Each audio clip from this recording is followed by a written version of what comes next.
We live in a world where authenticity is in short supply. Are you an authentic person?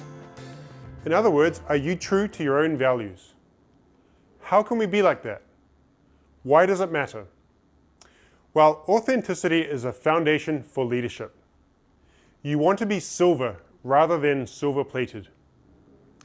The point of this talk is to get a conversation started about authenticity and how can you have more of it in your life in a world that is increasingly inauthentic. To start with, let me clarify that authenticity is not simply about giving information. In a world today gripped by social media and FOMO, the fear of missing out, people are increasingly showing what they believe are the best sides of their lives. But we all know this is not a complete or accurate picture. There is another side, the side only a few people get to see. Nobody necessarily wants to see the post about what I had for breakfast this morning. But ironically, in some way, this is more authentic social media than we see. Far more than the highlights of your last vacation or your new car. Now, please don't tag me on Instagram with your food pics unless I am there with you enjoying something gourmet. One of the compliments I started getting was people would say that I was very genuine and authentic. While I was flattered and happy to receive the compliment, I wanted to try and understand it a little bit more. So, what is authenticity? Why is it important in your organization? And how much is too much? Authenticity is defined by Merriam-Webster Dictionary as being true to one's own personality, spirit, or character. Or the other way you can think of authenticity is as in an authentic document, conforming to an original to reproduce essential features. In a practical sense, authenticity is a relatable quality that shows people you understand, you're real, and you have a high level of trustworthiness. Now, it might go without saying, but I believe all people, especially people in your business, want to follow a leader they believe is genuine, authentic, and sincere.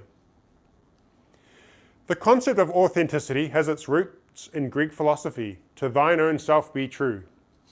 And in Western cultural tradition, Hamlet's, to be or not to be, that is the question. Now, authentic people get their blueprint from various places, such as their beliefs, business icons, and of course their upbringing. And that uniqueness and tapestry is great.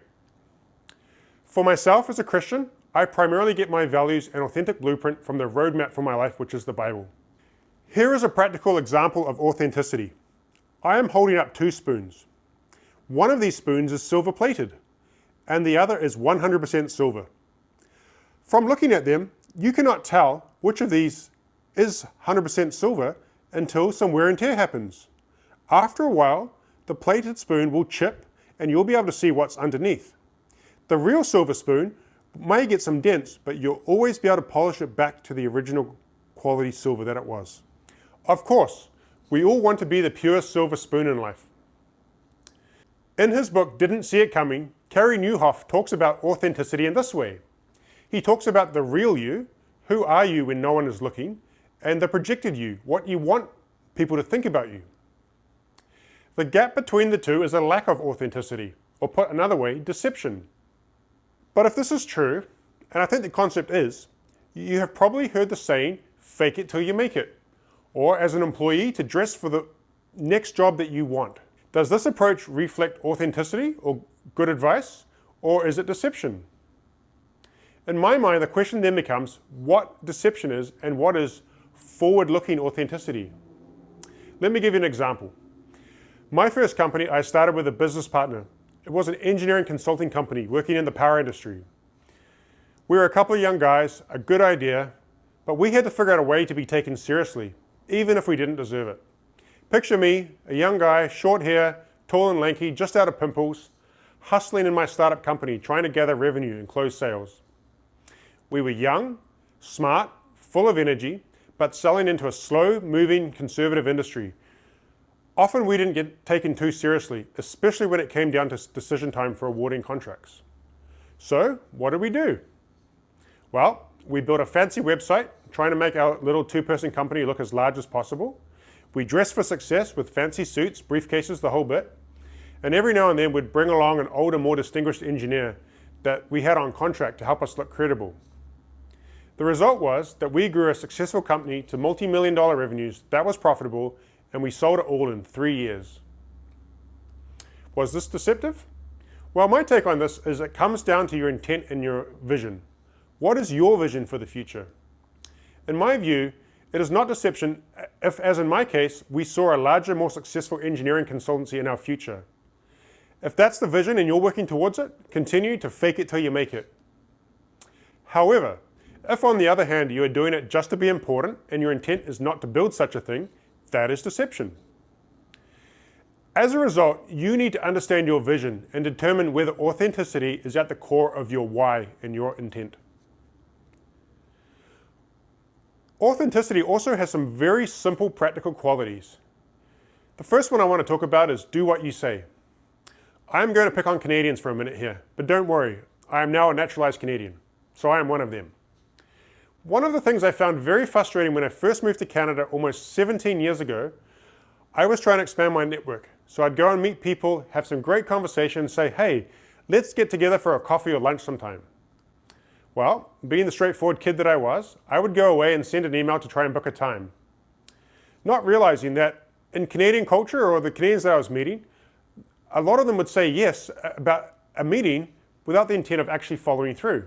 So I would find that only 50% of the time I would be able to set up a meeting. I used to get so frustrated with this, but over time I realized that it wasn't me.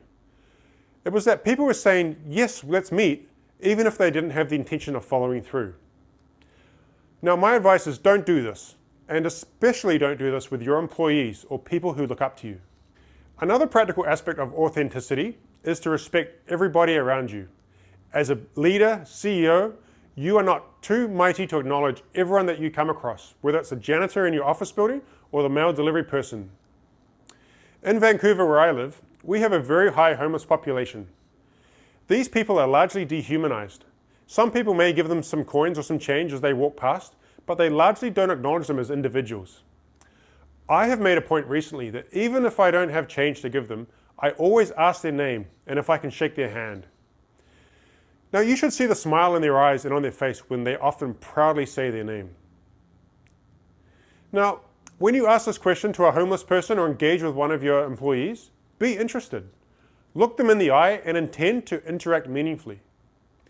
Whether you're a CEO or a different level business associate, there is always some common ground you can find with people if you are interested or curious enough to find it. These techniques develop rapport, and generally in a business context, people do business with people they like and respect. An interesting aspect of being likable is that inauthentic people can appear interested in others. But like the spoon, it very quickly wears off and it is not genuine. Nowadays, consumers are faced with increasing commercialization of products and a globalized market. Consumers look for brands that are genuine. They increasingly search for authenticity in brands. And in fact, authenticity has now overtaken quality as the prevailing purchasing criteria. For major brands, the message of authenticity has greatly advanced over the years.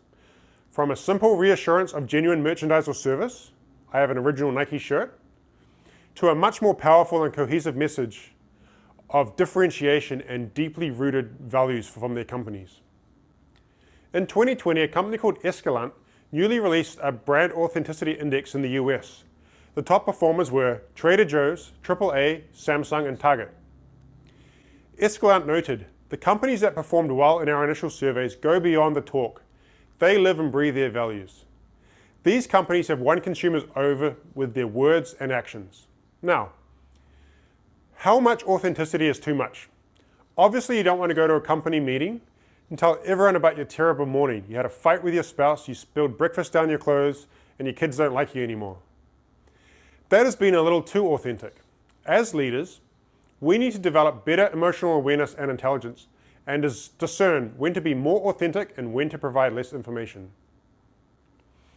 In summary, our world is craving more authenticity. If we can think about this more consciously, do what we say, and develop rapport with everyone we meet in a genuine way, it will set you apart from everyone else. We all need to ask ourselves, will you be authentically pure silver or only silver plated?